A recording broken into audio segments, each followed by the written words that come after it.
Hello friends, তোমাদের সকলকে স্বাগত আমার পারমিতার একদিন ব্লগ চ্যানেলে। তোমাদের সাথে চলছে এখন পুরী ভ্রমণের পার্ট 2 ব্লগ, যেটা আজকে শেয়ার করব পঞ্চলিঙ্গেশ্বর মন্দির থেকে। তো আজকে আমরা সকাল সকাল ওই পঞ্চলিঙ্গেশ্বরে পৌঁছে গেছি। পঞ্চলিঙ্গেশ্বরে এসে আমরা এখন শুরু করে দিয়েছি ব্রেকফাস্ট। সকালে ছিল আলুর তরকারি আর মুড়ি খেয়েই আমরা রওনা দিয়ে দিচ্ছি আমাদের পঞ্চলিঙ্গেশ্বর টেম্পেলে ওঠার জন্য। হ্যাঁ, তোমাদেরকে একটা কথা বলে রাখি, এখানে আমাদের একটা হোটেল রুম নেওয়া হয়েছে, মানে একটাই রুম বিল্ডিং হল ঘরের মতো নেওয়া হয়েছে, যেখানে সবাই আর কি বসতে পারবে, শুতে পারবে, বিশ্রাম নিতে পারবে, এবং তার সাথে বহু টয়লেট রয়েছে, যে যা খুশি ইউজ করতে পারে সেরকম আর কি। মোটামুটি স্নান টান করে ফ্রেশ হওয়ার জায়গা রয়েছে।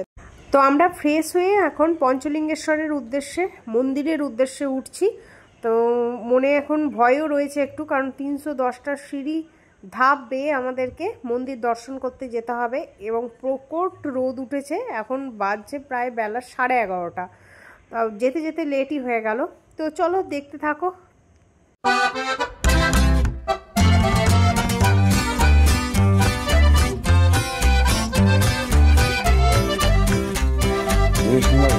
হ্যাঁ, ওটা বসা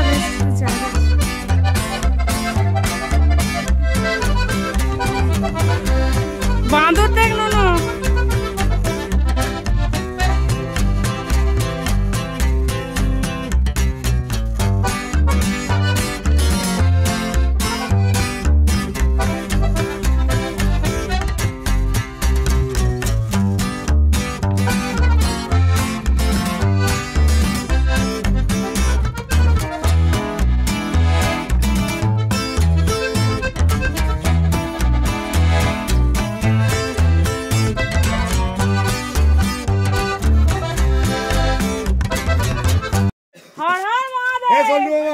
এখানে আমার মামাদের খুব ইচ্ছা গেছে চেন্নাই এক্সপ্রেসে শাহরুখ খানের পোজ দেবে।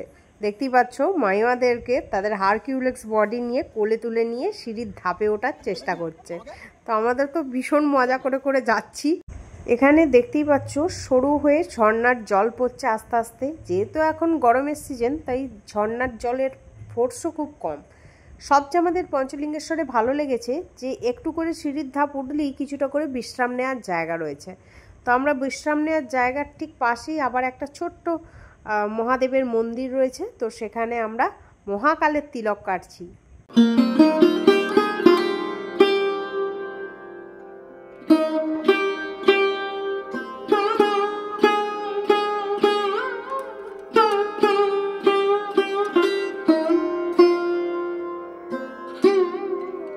चलो आवाज बोल रहा हां हां बोलो हर हर এইটা হানি মহাদেব। হর মহাদেব। শিব শিব, আচ্ছা আচ্ছা। চুমু খেয়ে নাও একটু। আবার শিবকে চুমু খাও। বাহ বাহ বাহ বাহ, চলো গুড। এবার আমরা পঞ্চলিঙ্গেশ্বরের মেন মন্দিরে যাব মহাকালের তিলক কেটে নিয়ে সবাই মিলে। তো মন্দিরে প্রায় এসেই পড়েছি, আর এখানে আমরা পূজা দেব। আর পূজা দেওয়ার জন্য যা যা সামগ্রী কিনতে হয় আমরা নিচে থেকে কিনে নিয়ে চলে এসেছি, মানে পাহাড়ের নিচে থেকে।